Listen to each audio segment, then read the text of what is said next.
Odín era el más alto y el más sagrado de los dioses de las razas nórdicas.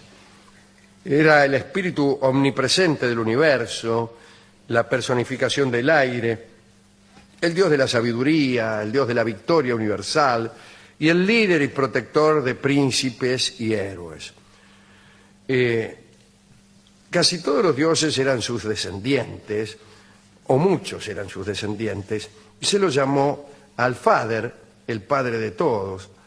Y entre los más ancianos y principales de los dioses, él ocupaba el asiento más elevado, ¿no?, en Asgard, que era el asentamiento principal de los dioses. Aquel trono, llamado Hlidskjalf, no solamente era un trono elevado, sino también una torre, un mangrullo, diríamos aquí, ¿no?, desde el cual se podía observar todo el mundo y ver de un solo vistazo todo lo que sucedía entre los dioses, entre los gigantes, los elfos, los enanos y los hombres. Nadie, excepto él mismo y su esposa y reina Frigg, tenían el privilegio de poder sentarse en el trono Hlidskjalf.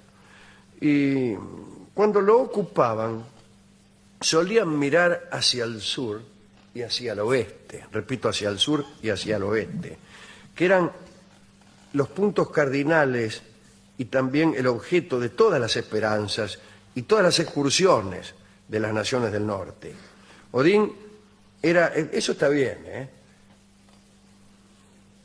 solamente marchaban hacia el sur y hacia el oeste, pero no siempre.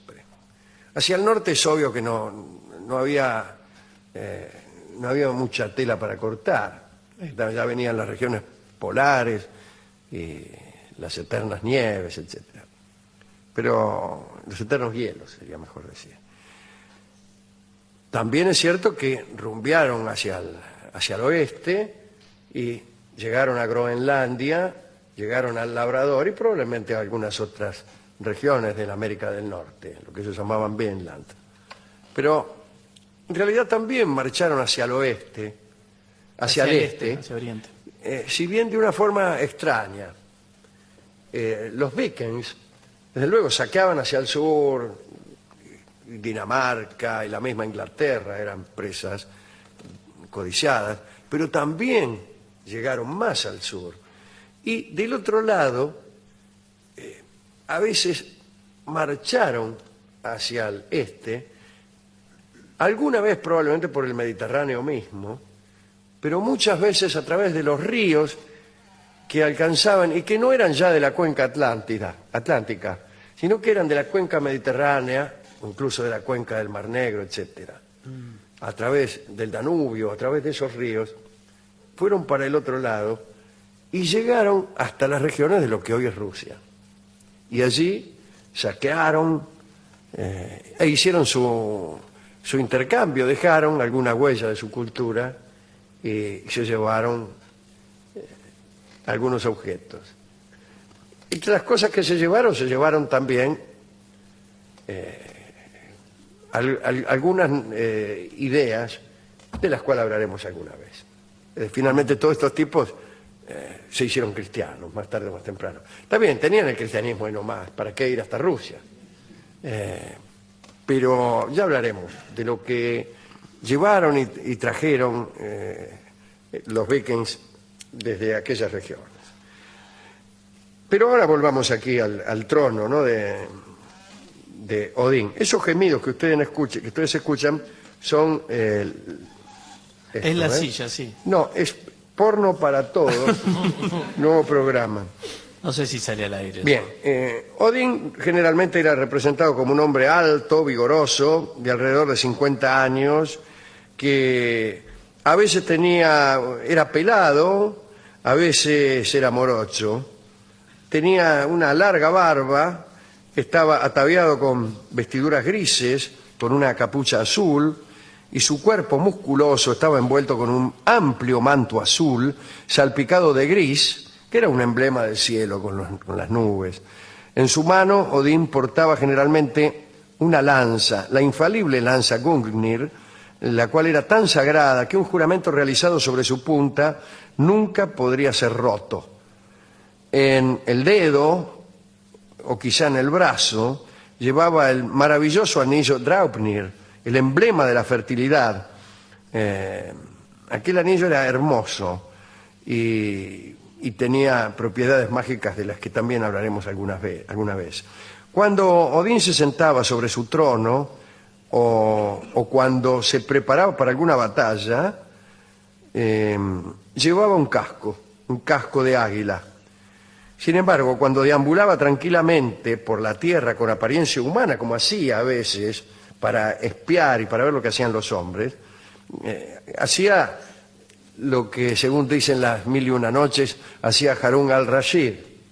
Se disfrazaba de paisano y se metía en los boliches para ver qué decían los hombres de él.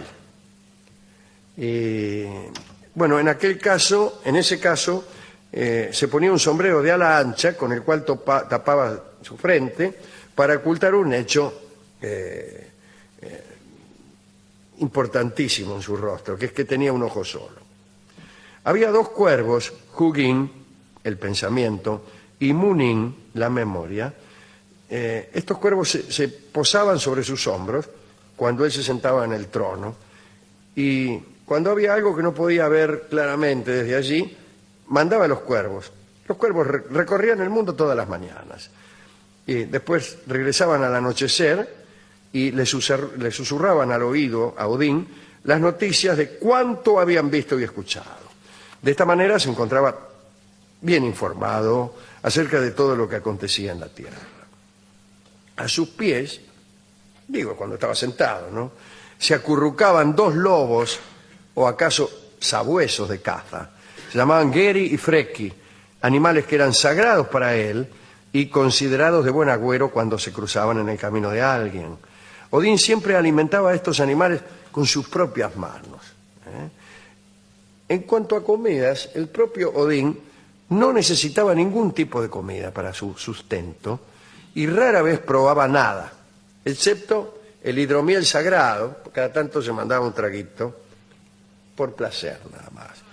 Cuando se sentaba ceremoniosamente sobre su trono, Odín ponía las patas sobre un banquillo de oro, obra de los dioses, y en realidad todos los muebles que tenía Odín, los platos, la vajilla, todos los objetos, todos los utensilios, estaban hechos de oro o de plata. Además, había un lugar llamado el Glassheim, donde se encontraban los 12 asientos que ocupaban los dioses cuando se reunían en asamblea. Ese era uno de los lugares que Odín tenía para su uso. Después estaba el Baraskialf, era donde él tenía el trono. Y tenía un tercer palacio en la tierra de los dioses, que estaba en medio de la maravillosa arboleda llamada Glasir, cuyas relucientes hojas, me refiero a la arboleda, eran de oro rojo. ¡Qué maravilloso lugar! Hemos hablado muchas veces del manantial de Mimir, donde al parecer este amigo Odín dejó un ojo a cambio de la sabiduría. Mimir o Munir, memoria también, tenía una fuente y si vos bebías un trago te hacías sabio. Odín pidió permiso a Mimir para tomar un trago y el tipo le dijo, no, cuesta un ojo de la cara. Odín se arrancó el ojo y bebió abundantemente de aquellas aguas y se hizo con el conocimiento que ansiaba y jamás lamentó aquel sacrificio. Sin embargo, en memoria de aquel día, arrancó una rama del árbol sagrado, Yggdrasil, que le daba sombra al manantial, y con ella fabricó nada menos que su lanza, la famosa lanza Gungnir, de la que hablamos recién. Con respecto al árbol sagrado Yggdrasil, ciertamente era un árbol cósmico, ya que sus raíces estaban en el infierno y las ramas acariciaban el cielo.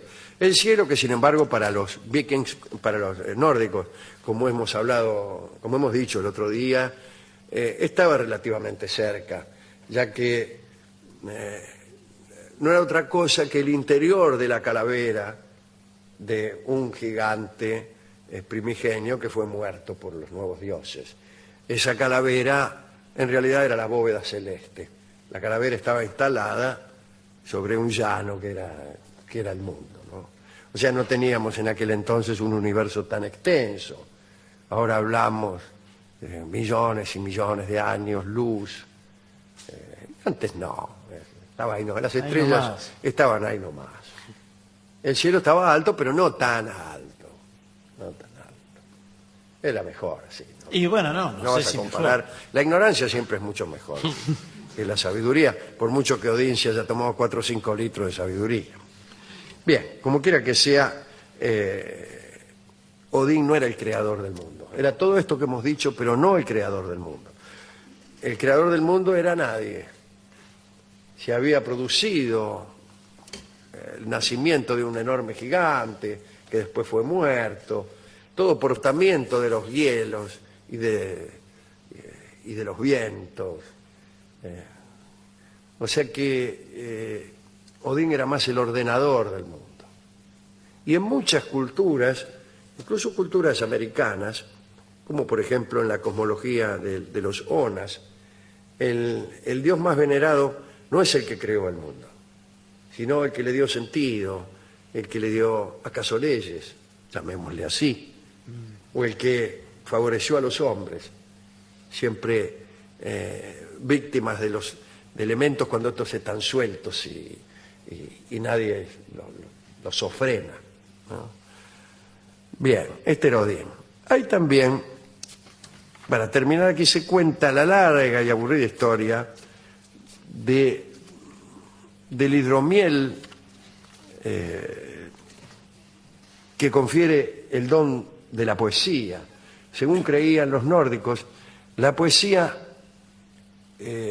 provenía, o se podría lograr, tomando un hidromiel maravilloso que estaba hecho con miel por un lado, pero con sangre por otro. Está muy bien definir la poesía de esa manera. Las mieles de la forma, las mieles del orfebre de la palabra, pero también la sangre del que sufre por la condición humana. Después de todo, la poesía está hecha de música y es deleitosa, pero implica también, según decía Octavio Paz, un juicio acerca de la condición humana. Esta miel provenía de la sangre de un dios que fue asesinado y después de unas larguísimos cambios de mano. Los enanos se lo robaron a un gigante se lo robó a los enanos, unas cosas así. Finalmente Odín consigue enamorar a la hija de un gigante que era el único y el último poseedor de esos frascos de hidromiel. Y allí Odín aparece con su costado negativo, porque es engañoso, es mentiroso, es traidor, se transforma para engañar, y todo lo hace para convertirse en un dios de sabiduría y en un dios de poesía. Y al fin logra ese hidromiel y se lo toma. Y dice, me gusta mucho el final de la historia, que desde aquel día Odín habló en verso. Solamente hablaba en verso, porque había tomado aquella maravillosa hidromiel. Yo les voy a ahorrar a ustedes una historia medio parecida a una persecución cinematográfica. De enredos y cosas así. Sí, de enredos y de el tipo que escapa por una ave se convierte en algo para que no lo vean y cosas por el estilo. Bueno, si ya es molesto en el cine, calcule en la literatura. Y calcule en la radio. Porque la literatura de Leda está bien, porque está en verso y es lindo de leer, pero aquí contado, nada, ¿por qué? Bueno, este era el dios Odín, ¿no? Como todos los dioses paganos, no eran del todo buenos y no eran del todo malos. Ni siquiera Loki, que era lo más parecido a un dios malo, lo era del todo. Claro. Sus intereses eran más o menos los de los dioses. Solo que le gustaban las bromas, le gustaba robarse algo, le gustaba apoderarse de algo que no le correspondía, digo, bueno, repito lo mismo que dije antes, eso quiere decir robar. Pero era un pícaro más que el dios del mal. Ni por casualidad era el dios del mal, ni le interesaba la perdición del hombre, ni el triunfo del mal sobre el bien, ni nada de eso. Era un tipo así como tantos pícaros que conocemos nosotros, que no son enteramente malos, sino que bueno, por ahí, se quedan con algún vuelto. Del mismo modo, Odín no era enteramente bueno, a pesar de sus áureas virtudes. Por ahí cada tanto se mandaba alguna. Hemos ido a la discoteca y le hemos contado estas historias al discotecario, que inmediatamente solicitó que le contásemos otros cuentos, porque dijo que para él no había nada más lindo que los cuentos y que este le había dado ganas de otros. Y nos dijo que le contáramos, por ejemplo, el de Caperucita Roja. Pero no tiene nada que ver, señor, con él. Son cuentos. ¿Qué? Son cuentos. Son muy buenos, el de la Cenicienta. Pero estamos hablando de todo. edades, de otra cosa. No importa, yo le dije eso mismo, pero no se dejó convencer. Le conté el de, justamente ya mencioné, de la Bella Durmiente del Bosque, el de Pulgarcito, Sí. el de Hansel y Gretel y el de los 3 pelos del diablo, que fue mi preferido. Y ahí siguió insistiendo que le contara otros y otros y otros y otros, y entonces yo le apagué la luz y lo dejé solo. ¿Y se llevó algún disco, algo? Me trajo? llevé así, saqué uno que hace alusión a los 2 cuervos, a estos cuervos pensamiento y memoria, que iban, volaban por el mundo y volvían rápidamente al anochecer para contar todo lo que habían visto. Y me imagino a los habitantes de las regiones lejanas ver pasar aquellos cuervos y decir, ahí están, esos son los cuervos de Odín. Ahí va la sabiduría. Que ahí va la sabiduría, ahí va la memoria, ahí va el pensamiento. Pero usted sabe cómo son el pensamiento y la memoria. Llegan y se van, especialmente en algunos de nosotros. Entonces, el disco que alcancé a robarme es Ave de Paso, Ah, está muy bien. que menciona aquellos efímeros cuervos de Odín. Escucharemos la versión de su autor, que es Charlo. Adelante.